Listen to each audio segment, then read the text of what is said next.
So, who's going to be our next Prime Minister? Now, this is only a selection between Tory candidates, so they're probably not going to be very good. I know that's a blanket statement, but once we go through these candidates, I can back up my claims. We start off with Rishi Sunak. Now, Rishi Sunak has based his campaign on rebuilding the economy. Well, Rishi Sunak has been Chancellor of the Exchequer for 2.5 years, so I find that incredibly ironic. He's put out a campaign video in which he looks extremely and sounds extremely dull, very wooden. He appears very much out of touch. That's because he is incredibly out of touch, which is perfectly encapsulated in this video. I have friends who are aristocrats, I have friends who are upper class, I have friends who are, working class, but I'm not working class, but... Well, I've got loads of friends in higher places. I've got lots of middle class friends. I've got lots of working... he's got no working class mates. He doesn't know what it's like to be working class. So can we expect Rishi Sunak will be the Prime Minister of the people? I think not, especially when you realise he's on the Sunday Times rich list. Him and his family have an estimated worth of £730 million. Now, his campaign slogan is "Ready for Rishi." But to be honest, I think Rishi is ready to pay his taxes. Now, when it comes to choosing the next Prime Minister, it is solely down to the Tory membership. And let's be honest, the Tory membership is typically wealthier, typically older. So I think that they're going to be less angry compared to the rest of us when it comes to tax justice. Now, moving on, we have Kemi Badenoch, who is the current front runner to replace Boris Johnson. Now, taking all my biases aside, looking at this completely objectionally, I think that she poses the biggest risk to Keir Starmer, probably the biggest risk to Keir Starmer. Why? Well, she is very good at public speaking. She's clearly had a lot of media training, or she's just a natural. She appears to be very competent. Now, Keir Starmer's whole leadership style has been, I'm not the other guy. I'm not Boris Johnson. But we know that Boris Johnson right now is incredibly unpopular, and I don't think he can do the same thing. He's probably going to have to start talking more about policy. That's not good for Keir Starmer. But of course, aside from that, it's worth noting that, she's still a Tory. Her policies, her ideas are horrible. And unfortunately, many Tory candidates, including Kemi Badenoch, has been clamouring over each other to lean into transphobia, to really lean into the culture wars. It's clear they're using people's identities to use as political power to win the Tory leadership campaign. Now, Kemi Badenoch took to social media after right-wingers criticised her for being in supportive of the so-called trans lobby. She tweeted, "Do I know what a woman is? Yes, I do. I am biologically a woman. If I have a hysterectomy or a mastectomy, I am still a woman. I am legally a woman. Some people born male who have been through the gender recognition process are also legally female. That does not mean they are biological women like me." Now, disappointingly, it seems she has U-turned on the issue when it comes to trans rights. In the past, she made a video in support of the LGBTQ community on Pink News. Take a look. Happy Pride, everyone.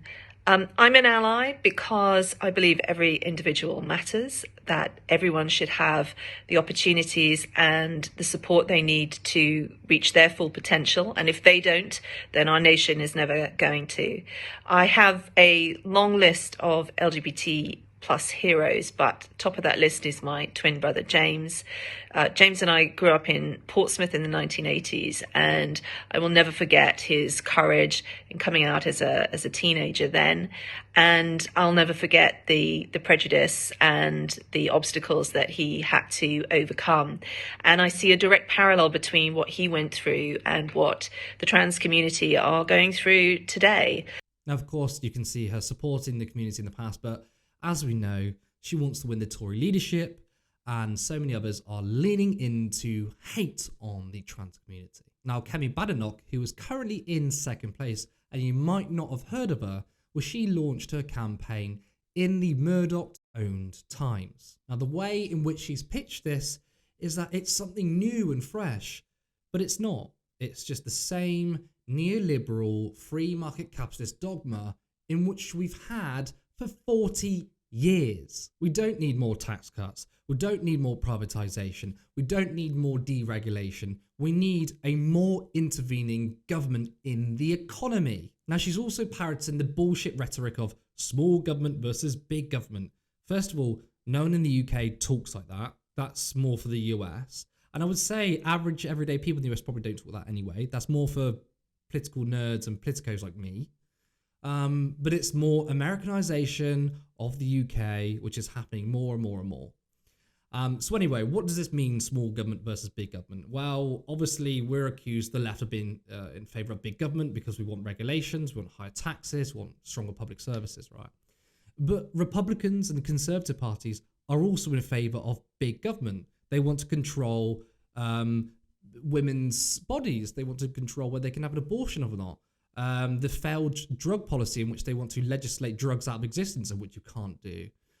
They want to give more powers to the police. They want to stop free speech. They want to stop protesting.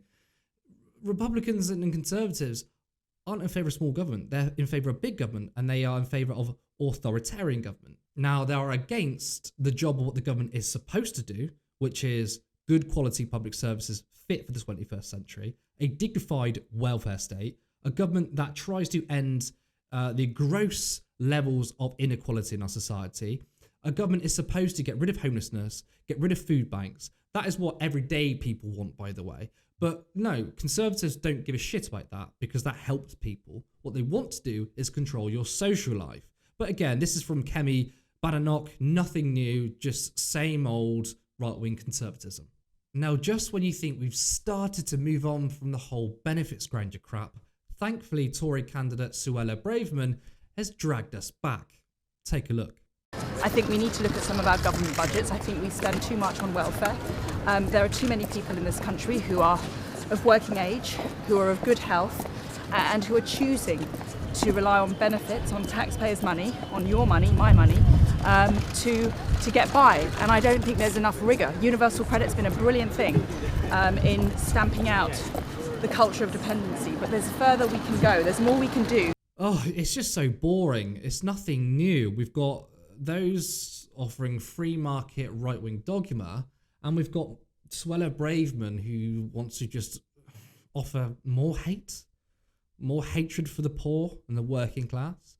Now, she's actually out of touch with the British people because the British people have actually changed their minds over this. Now, no thanks to a former opposition leader that decided to not be so divisive and talk about poor people, but want to talk about those with actual power. And then obviously the context of COVID.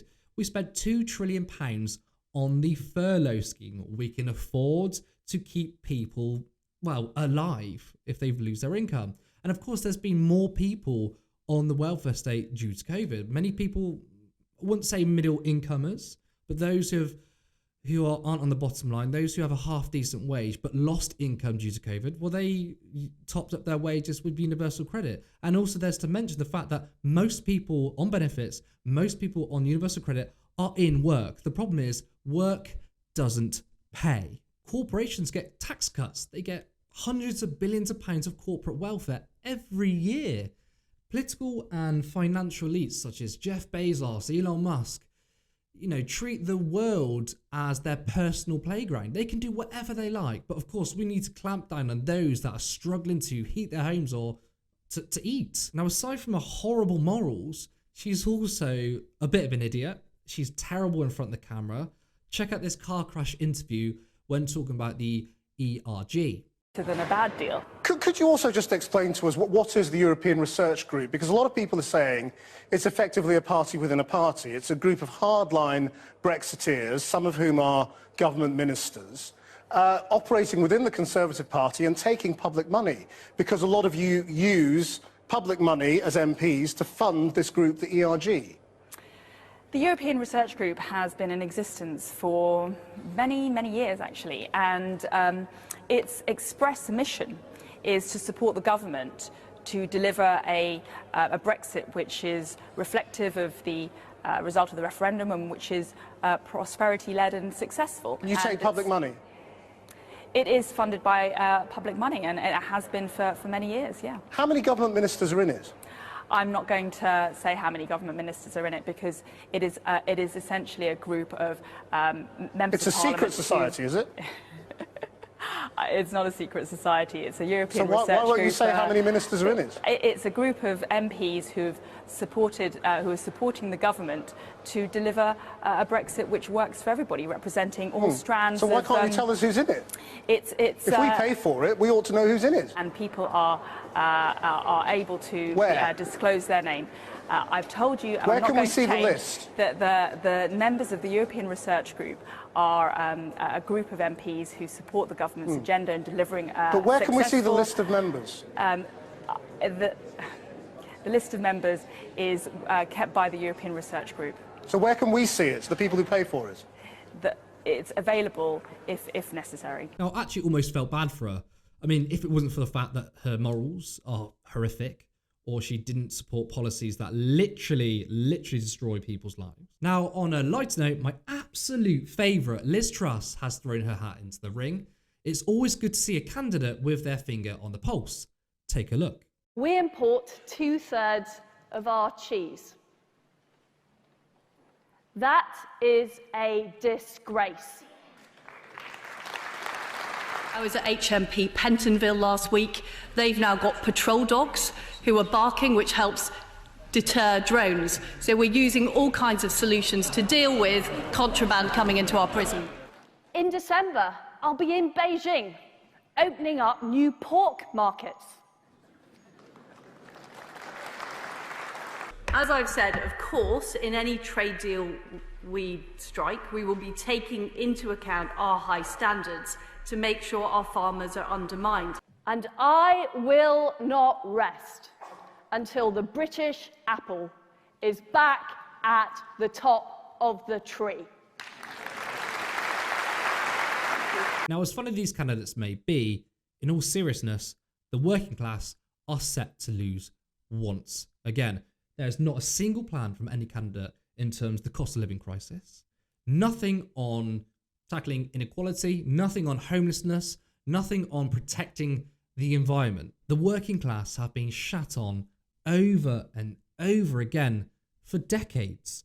Yet the Tories want to play their silly little ideological games among themselves, whilst the country is crying out for a solution for multiple preventable crises. There's also little hope when looking across the aisle, when the only acceptable Labour Party in our so-called democratic institutions is when it's led by a man who is a knight of the realm, in which he has changed the Labour Party to look almost identical to the Tories. We have a fight in our hands, whether it's any of these Tory candidates or whether it's Keir Starmer as Prime Minister. But what we have people. The working class have the numbers. It's so good to see unions finally standing up, to see the working class finally standing up against the assault on wages, on safety, on conditions. So there is hope, albeit outside our political system.